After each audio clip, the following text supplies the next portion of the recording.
Bismillahirrahmanirrahim. Elhamdülillahi Rabbil alemin. Ve salatu ve selamu ala seyyidina ve nebiyyina Ebil Kasımil Mustafa Muhammed ve alihi seyyidina tahirin ve ashabihil muntecirin. El-Faslu El-Faslu sadisu fîmâ yetehassasu bihil vücudu. Vücut kavramıyla ilgili, vücut mefhumuyla ilgili altıncı fasla geldik. Bu altıncı fasıl vücudun kendisiyle tehassus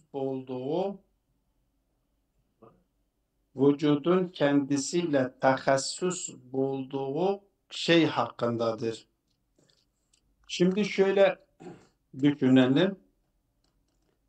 Biz önceki fasıllarda ilkin vücut asıldır, mahiyet itibaridir dedik. İkinci konuda vücut müşterek-i manevidir, müşterek-i lafzi değildir dedik. Daha sonra vücut tek bir hakikat, vücut asıldır. Tabii onu söyledik. Vücut tek bir hakikattir ve derecelidir, müşekkiktir. Şimdi dış alemde, zihnimizin ötesinde vücut var.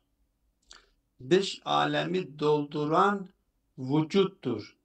Mahiyetlerin hepsi bizim zihnimizdedir, itibaridir. Dışarıdaki varlıkların, vücutların her bir vücudunu kendisine has kıldıran şey nedir?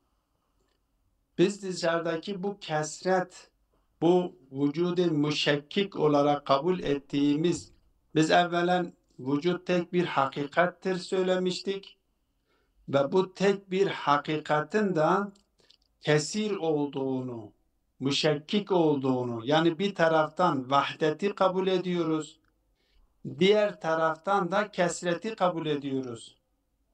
Şimdi zahiren biz baktığımız zaman zahiren de değil gerçekten de öyle. Kesretle vahdet birbiriyle tezat içerisindedir. Hem vahittir diyoruz hem kesirdir diyoruz. Bunu nasıl cem ettik? Dedik kesreti biz dereceler şeklinde alırsak kesreti mahiyetlerdeki olan kesrete göre değil, mahiyetlerdeki ihtilafa göre değil, mahiyetlerdeki ihtilaf, mahiyetlerdeki kesret birbiriyle tezat içerisindedir.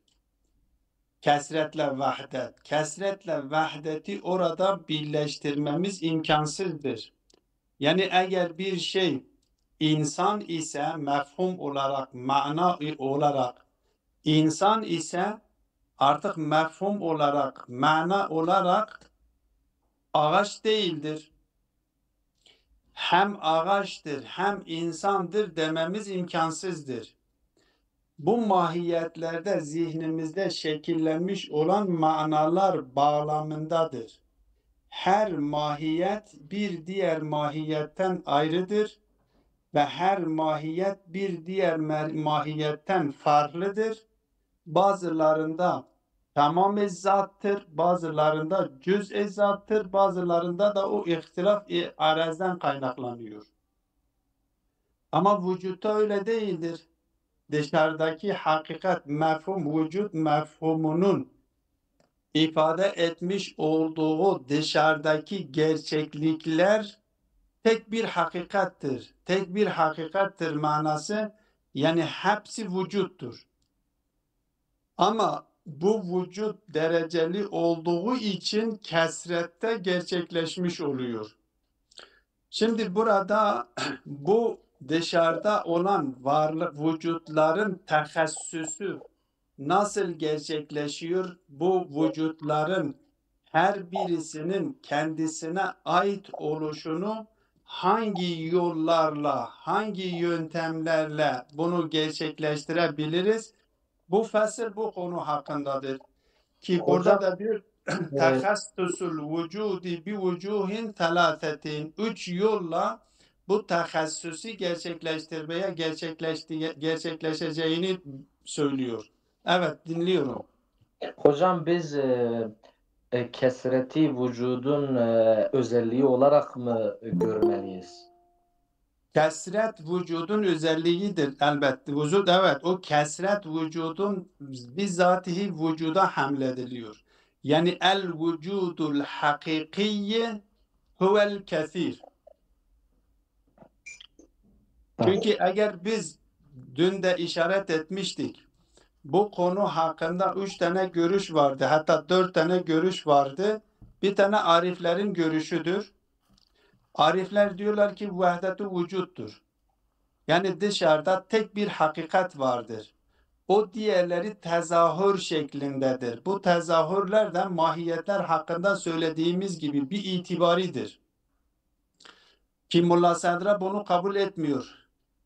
Bir görüşte diyor ki dışarıdaki vahdet bir tane vücut hakikidir, Zat-ı Bari Teala'dır. Mümkün olan varlıklarda aslında kesirdir ki muhakkik davaniye nispetlendiriliyor.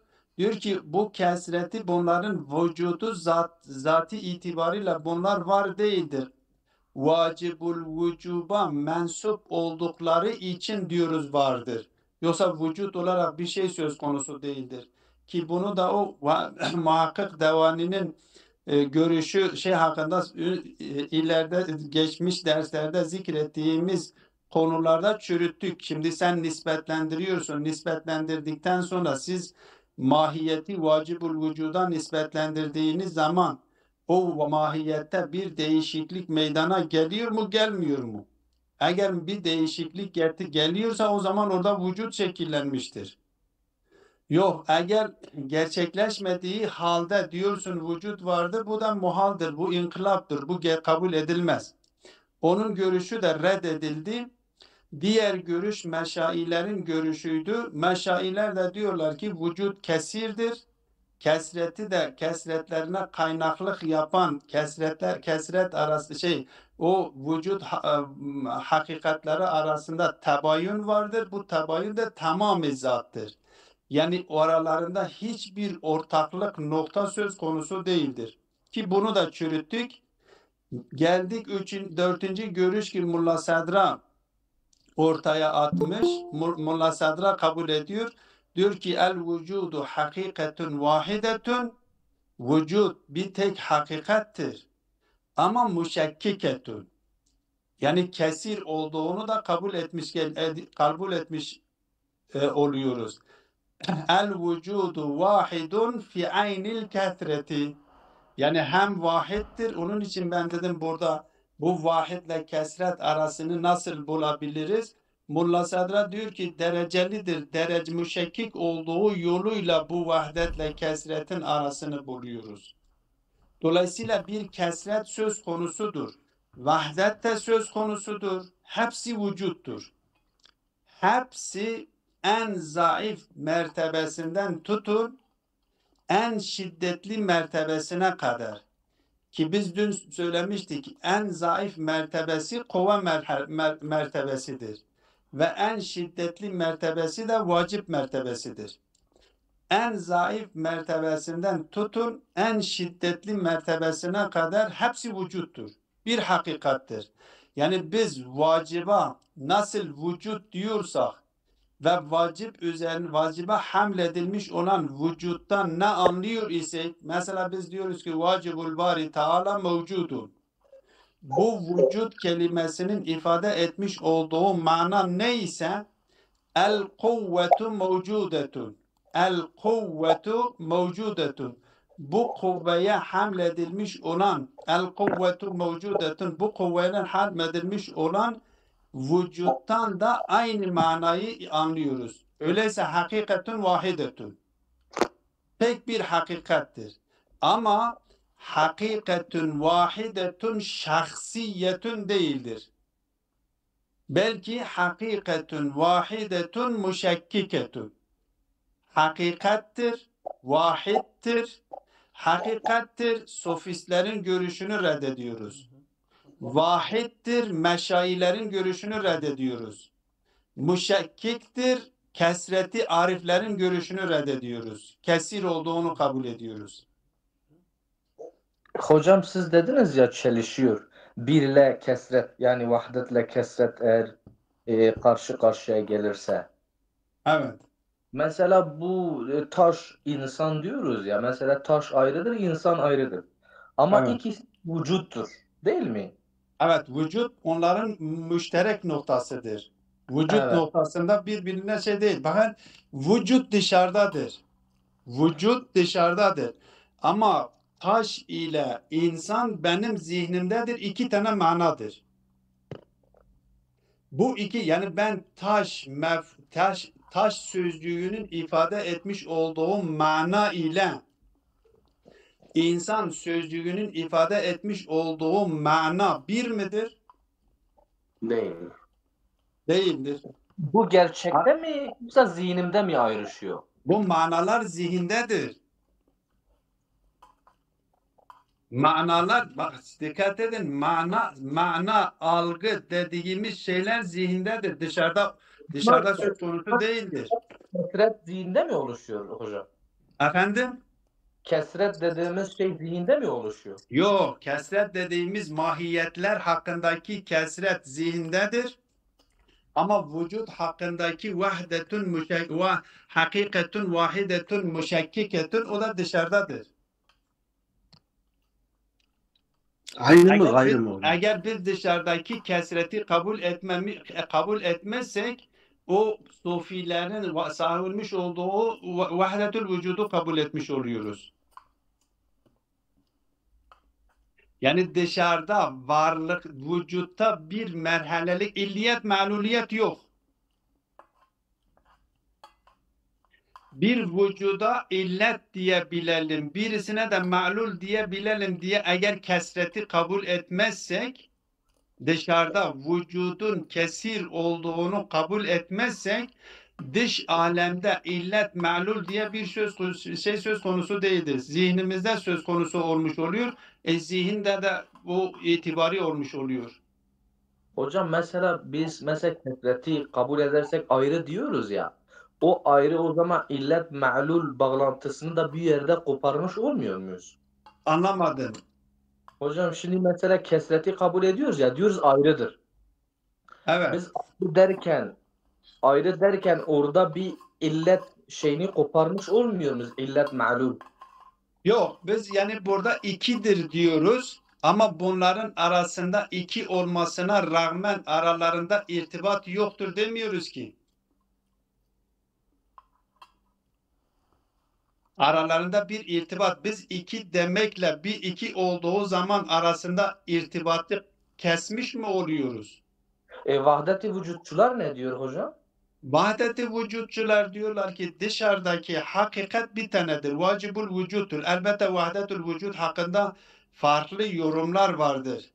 Bazı Yani yorumlar kabul edilebilir şeklindedir. Bazı yorumlar da kabul edilmiyor. Mesela kabul edilmeyen bu Mulla Sedra'nın kabul etmiş olduğu şekilde bu da bir de vahdetul vücuttur.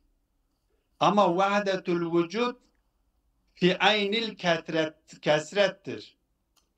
Ama bir vahdetül vücut vardır ki Zat-ı Bari Teala dışında, dış alemde herhangi bir varlık söz konusu değildir. Bunun anlamı şudur. Bir vardır ki aslında dışarıdaki hakiki vücut vardır. Bir de itibari vücut, bağımlı. İtibari burada bağımlı. Biz zihinde de mahiyet itibaridir diyoruz. Aslında itibari oluşundan itibar kelimesinin ifade etmiş olduğu mana yani bizim zihnimize bağlıdır. Bize bağlıdır. Benim zihnim olmamış olsa mahiyet diye bir şey söz konusu olmaz. Bak itibaridir yani benim zihnime bağlıdır. Varlık alemi için Allah dışındaki mümkün olan varlıkların varlığı da itibaridir. Yani Zat-ı Bari Teala'nın varlığına bağlıdır. Biz bunu kabul ediyoruz. Bunun bir sakıncası da yoktur. Biz Zat-ı Bari Teala öyleyse Biz burada diyoruz tek bir hakikat gerçek hakikattir. O da Zat-ı Bari Teala'nındır. Diğerleri ise şeydir. Nedir? Zahiridir. Yani gerçek değildir. Niye gerçek değildir? Gerçek değildirin anlamını söylüyorum. Gerçek değildir. Niye? Çünkü bağımlıdır. Vücutları Zat-ı Bari Teala'nın vücuduna bağlıdır. Zat-ı Bari Teala bunların varlığına teveccüh ettikleri için vardır. Hani bizim zihnimizin, bizim nefsimizin yapmış olduğu şeyin aynısı. Ben kendi zihnimde bir şey tasavvur ediyorum. Ben teveccüh ettiğim zaman suret şekilleniyor. Mesela 4 kanatlı insan. Bak ben teveccüh ettiğim zaman benim zihnimde onun vücudu şekilleniyor. Ben de varım. O 4 kanatlı insan da vardır. Ama benim varlığım hakikidir. Bu şeye oranla, bu tasavvuruma oranla. Benim zihnimdeki 4 kanatlı insanın varlığı itibaridir. Yani bağımlı bana tezahürdür. Bir anlamda şeydir, arazidir. Niye? Çünkü bana bağlıdır. Ben ona teveccüh etmezsem onun varlığı söz konusu olmaz. Öyleyse hakiki varlık bana aittir. Onun varlığı ise itibaridir. Arifler vahdetül vücudu değerlendirirken, vahdetül vücudu söylerken bir anlamı budur. Eğer bu anlamı söylerlerse biz bu anlamın da fazla bir sorunu da söz konusu değildir. Gerçekten Zat-ı Bari Teala eğer kendisi dışındaki varlıklara teveccüh etmezse varlıkları söz konusu olabilir mi? Olamaz ki. Öyleyse tek bir hakikat vardır. O da nedir? Zat-ı Bari Teala'dır. Diğerleri nedir? Diğerleri itibaridir. Zat-ı Bari Teala teveccüh ettiği için vardır. Teveccüh etmezse yoktur. Ben bazen arkadaşlarla konuşurken şöyle konu buraya gelmişken bunu da söylemesinde fayda vardır. Diyorum biz insanı iki boyuttan değerlendirebiliriz. İnsan iki boyutludur. Bir boyutuyla hiçtir. Yani bir pencereden biz insana bakıyoruz. O pencereden baktığımız zaman insan hiçbir şeydir. Hiç. İnsanın varlığı zatından olmadığından dolayı, insanın vücudu kendisine ait olmadığından dolayı insan hiçtir. Şimdi ben bir insan olarak kendimi değerlendiriyorum. Benim elimden gideceğinden korktuğum ne varsa bana ait değildir. Dikkat edin, tekrarlıyorum. Elimden gideceğinden korktuğum ne varsa bana ait değildir. Çünkü bana ait olmuş olsaydı benim elimden gitmezdi. Eğer bir şey benim elimden gideceğinden korkuyorsam, tedirginlik içerisindeysem bana ait değildir. Şimdi sahip olduğum makamımdan korkuyor muyum? Korkuyorum. Öyleyse o makam bana ait değildir. Sahip olduğum malım benim elimden gideceğinden korkuyor muyum? Korkuyorum. O zaman bana ait değildir. Çocuğum benim elimden gideceğinden korkuyor muyum? Korkuyorum. Öyleyse çocuk bana ait değildir. Eşim benim elimden gideceğinden korkuyor muyum? Korkuyorum. Öyleyse bana ait değildir. Canım, benim vücudum gideceğinden korkuyor muyum? Korkuyorum. Öyleyse bana ait değildir. Şimdi bana ait olmayan bir şeye dayanarak kendimizi güvence altına alabilir miyiz? Asla. Bana ait olmayanlara dayanarak böbürleniyorum. Sen neye dayanarak böbürleniyorsun? Benim ilmim benden elinden gideceğinden korkuyor muyum? Korkuyorum. O zaman bana ait olmayan ilme dayanarak, bana ait olmayan mala dayanarak, bana ait olmayan akrabaya dayanarak, çocuklara dayanarak nasıl böbürlenirim?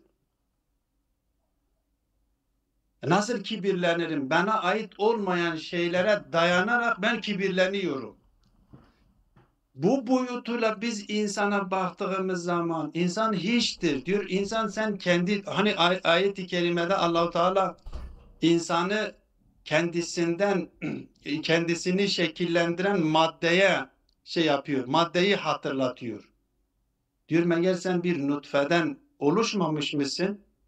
Sen kalkmışsın senin nutfeden yaratmış olana düşmanlık yapıyorsun, kibirleniyorsun. Ona karşı kibirleniyorsun. Yani sana ait bir şey yok. Senin zahiren sahip olduğu şeylerin elinden gideceğinden korkuyorsun. Senin elinden gideceğinden korktuğun şeyler sana ait değildir. Sen onlara dayanarak nasıl böbürleniyorsun? Bu boyutuyla insan kendisine baktığı zaman insan hiçtir. Boş. Diğer boyut, diğer pencere, varlıklar içerisinde en donanımlı varlık insandır. Varlıklar içerisinde en donanımlı varlık insandır. Öyleyse insan bu boyutuyla her şeydir. Çünkü insanda öyle bir donanım vardır ki insan halifetullah olabiliyor. Allah direktmen onu kendisine muhatap kılarak ona emir ve yasa koyabiliyor. İnsan öyle bir donanıma da sahiptir. Bu boyutuyla baktığımız zaman insan her şeydir. Öyleyse insan her iki boyutunu görmesi gerekiyor. Birinci boyutundan gaflete düşmesin. Birinci boyutunu görsün, böbürlenmesin. İkinci boyutunu görsün, tembellik yapmasın. Çünkü bende bir istidat vardır, bende bir potansiyel vardır. Bu potansiyelleri ben fiiliyete geçirmem gerekiyor. Tembellik yapmak, sahip olduğum potansiyelleri heder etmemdir ve bu da zulümdür. Zat-ı Bari Teala'nın sana vermiş olduğu sermayeyi heder ediyorsun. Bu zulümdür. Bu demek iki boyut varlıklarda da böyle bir durum söz konusudur. Biz Zat-ı Bari Teala'yı düşünüyoruz. Bir de diğer varlıkları düşünüyoruz. Yani ariflerin şeyini söylüyorum. Diyor ki biz Zat-ı Bari dışındaki varlıklara baktığımız zaman varlıkları Zat-ı Bari Teala'nın teveccühüne bağlıdır. Zat-ı Bari Teala'nın teveccühüne bağlıysa o zaman hakiki varlık tek bir tanedir. O da Zat-ı Bari Teala'dır. Diğerleri hepsi itibaridir. Hocam özür dilerim. Bu teveccüh etmesi sudur etmek mi yoksa yoktan var etmek mi anlamında kullanıyorsunuz? Zat-ı Bari Teala'nın diğer vücutlara teveccüh etmesini mi soruyorsunuz? Yani onlara teveccüh ettiği zaman sudur mu ediyor yoksa yoktan var Tabii etme? onlara Yani teveccüh ettiği zaman onlara varlık veriyor. Kendisinden her birisine bir varlık veriyor. Ama varlığı mesela ben şimdi zihnimde ne yapıyorum? 4 kanatlı insan düşünüyorum, tasavvur ediyorum. Ona teveccüh ettim. 4 kanatlı. Elbette ben şimdi 4 kanatlı insanı var edebilmem için zihnimde ilk önce insan dışarıda görmüşüm. İnsanın varlığı bana ait değildir. Kanatlar da bana ait değildir. Ben montaj ediyorum. Ama Zat-ı Bari Teala montaj etmiyor. Yani başkasına ait olan, bakın ben bir insan olarak başkasının yaratıklarını montaj ediyorum. Kanatları yaratan Allah'tır, insanı yaratan Allah'tır, hayvanları, diğerleri yaratan Allah'tır. O maddeler, ham maddeler bana ait değildir. Ben sadece montaj ediyorum. Ama Zat-ı Bari Teala başkasına ait olan maddelerden oluşturmuyor. Zat-ı Bari Teala kendi vücudundan, nasıl ki Hazreti Adem Aleyhisselam hakkında ve nefektu fihi mir ruhi, Yani kendi vücudundan, kendi hakikatinden bir kısmını, hepsini değil, bir çeşmeden bir bardağa su koyması gibi. Çeşmenin hepsi bardağa konulmaz ki. Zat-ı Bari Teala mahzul vücuttur. Zat-ı Bari Teala kendisine ait olan vücudun bir kısmını başka bir şeyi bir kısmıyla bir başka bir varlığı var ediyor.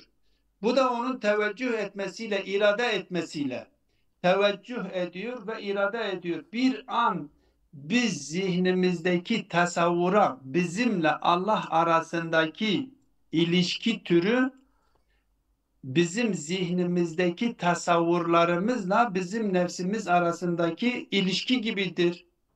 Bizim nefsimiz zihnimizdeki tasavvurlara teveccüh etmezse tasavvurların varlığı söz konusu değildir. Yani ani olarak yok edilebiliniyor. Çünkü varlıkları bize bağlıdır. Zat-ı Bari Teala ile diğer varlıklar arasındaki irtibat da budur. Zat-ı Bari Teala onun için Kur'an-ı Kerim'de birçok yerde diyor eğer ben istesem sizi yok ederim. O isyan eden kendilerine peygamberler gönderilmiş olanlara diyor. Olup da isyan edenlere peygamberleri kabul etmeyenlere diyor. Diyor ben istesem sizi yok ederim sizin yerinize başka birisini getiririm bir an için. Niye? Çünkü Zat-ı Bari Teala ile diğer varlıklar arasındaki ilişki türü bizim nefsimizle tasavvur ettiğimiz tasavvurlar arasındaki ilişki gibidir. Biz bunu fark etmiyoruz, görmüyoruz. Biz şimdi zahiri olarak baktığımız zaman bize Zat-ı Bari Teala sanki bir yüzeysel istiklal vermiş, bir bağımsızlık vermiş ve bizden kendisine itaat etmemizi akıl üzerinden diyor. Aklınızı kullanınız. Muhammed sallallahu aleyhi ve sellemin peygamber, Resul olduğunu bilirsiniz. Onlar diyorlar niye sen onunla bize bak Allah'ı kendilerine itaat ettirmeye çalışıyorlar. Diyorlar niye peygamberle beraber bir melek gelmemiş ona şahitlik etsin. Allah-u Teala diyor ki melekin gönderip göndermemesini ben biliyorum. Ne zaman gönderilmesi gerekiyor, ne zaman gönderilmemesi gerekiyor. Meleki de göndersem siz kabul etmiyorsunuz. Meleki gönderdikten sonra kabul etmezseniz artık yaşama hakkı sizden alınıyor. Meleki istemeyin. Size vermiş olduğum o aklınızı kullanırsanız Muhammed sallallahu aleyhi ve sellemin Resul olduğunu ispatlayabiliyorsunuz, anlayabiliyorsunuz. Size böyle bir yeti vermişim. Yani zaten Allah-u Teala bize bir yeti vermiş. Bu yeti biz zahiren biz zaten Bari Teala'dan sanki bağımsızız. Görünüyor. Ama bize vermiş olduğu akıl yetisi üzerinden elbette burada aklı kastettiğim şey şudur. Genelde burada mugalata yapılıyor. Herkes diyor akıl. Benim buradaki akıldan kastım şudur. Bütün insanlar tarafından bilgi olarak kabul edilmiş, bütün insanlar tarafından ortakça kabul etmiş olduğu bilgilerle oluşmuş olan yetidir. Bir diğer tabirle bedihi dediğimiz yani bilgi oluşu başka bilgilere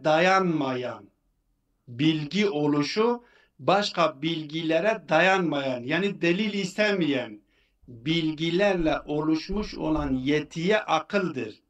Aklını kullan demek yani senin yanındaki olan o bilgileri devreye sok. Sen onun Resul olduğunu biliyorsun. Ama senin ecdatların bilgi olarak vermiş ama bilgi değildir. Atalarımızdan kalmış diyor. Senin atalarının sana vermiş olduğu bilgi değildir. Atalarının sana vermiş olduğu üzerinden sen hareket edersen hiçbir zaman hakikati bulamazsın. Hocam özür diliyorum. Bu yoktan var etme ya da sudur. Mesela İslam filozoflarının, Müslüman filozofların bu şeyde ısrar etmesi, sudurda ısrar etmesi ya da mesela yani ne gibi bir şey var? Mesela diyelim ki yoktan var etmede ne gibi bir problem var? Dün işaret etmiştim hocam.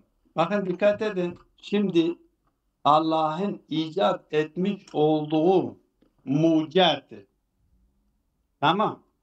Allah'ın icat etmiş olduğu o mucit, Allah'ın ma'lulu, Allah illet, o ma'lul değil midir?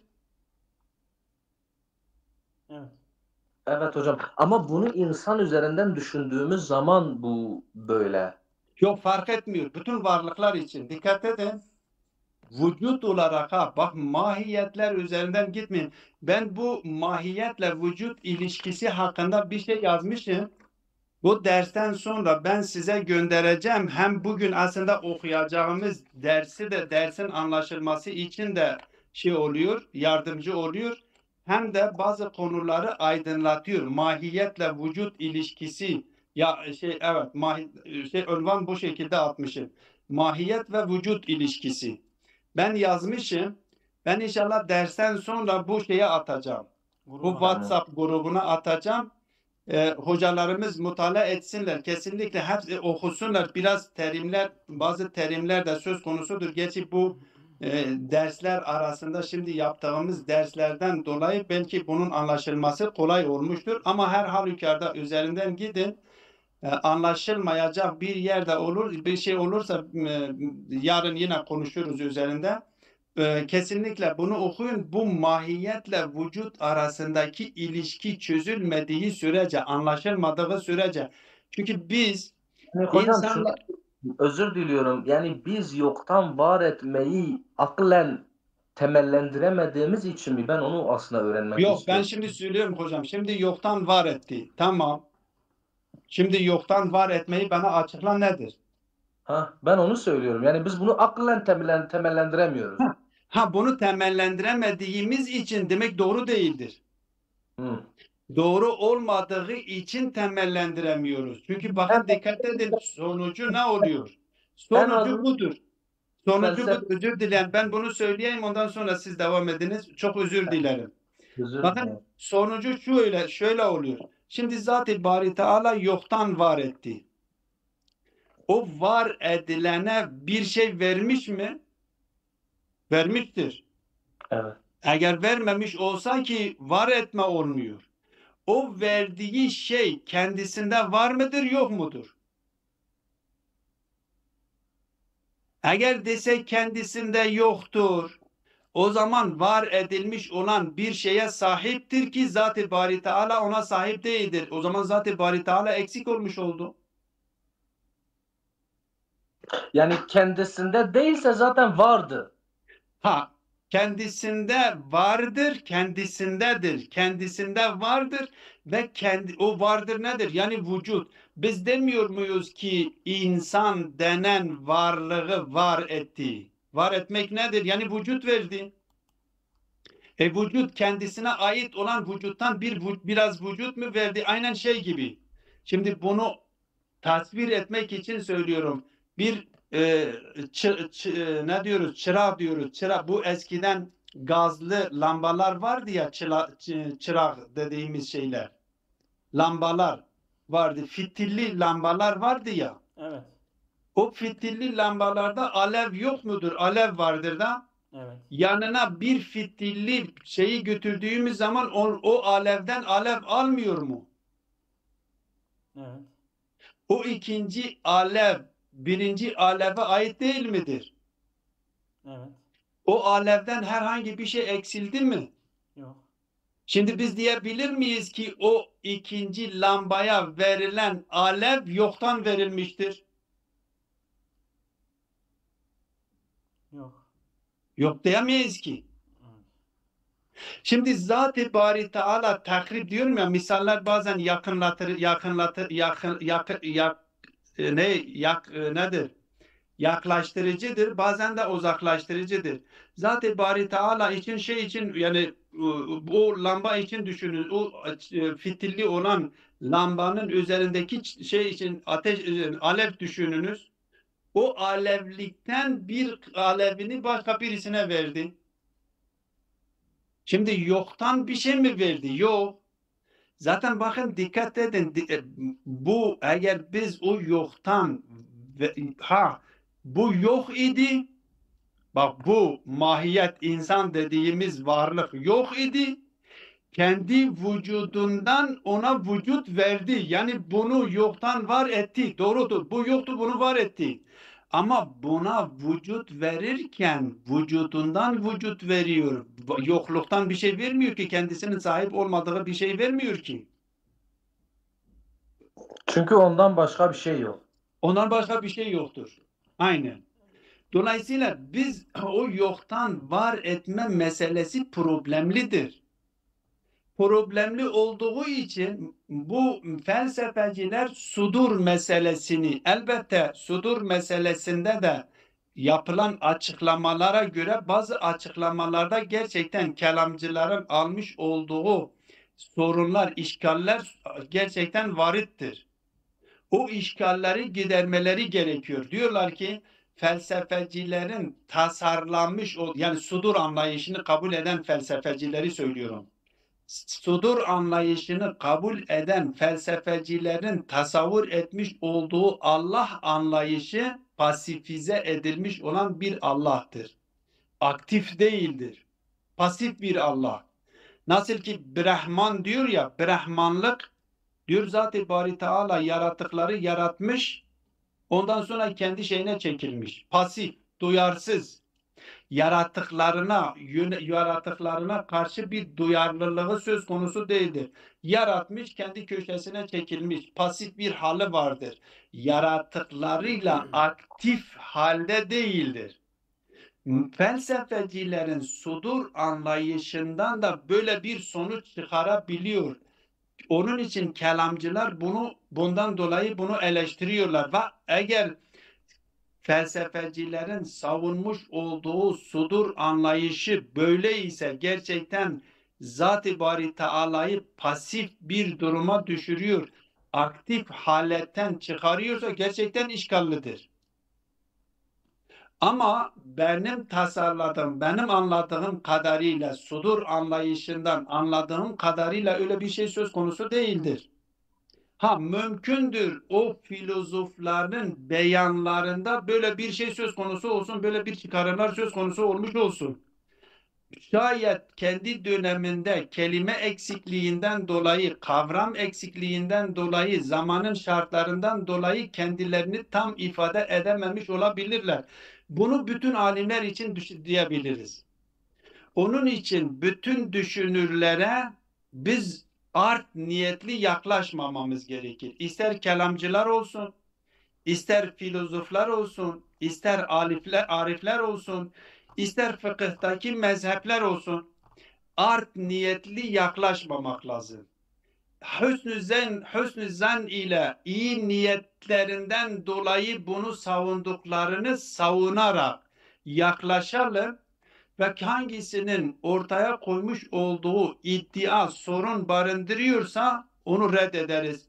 İster kelamcıların olsun, ister filozofların olsun, ister ariflerin olsun, ister fakihlerin olsun fark etmez ki. Sorun barındırıyorsa onu reddediyoruz. Ama alimlere art niyetli yaklaşmayalım.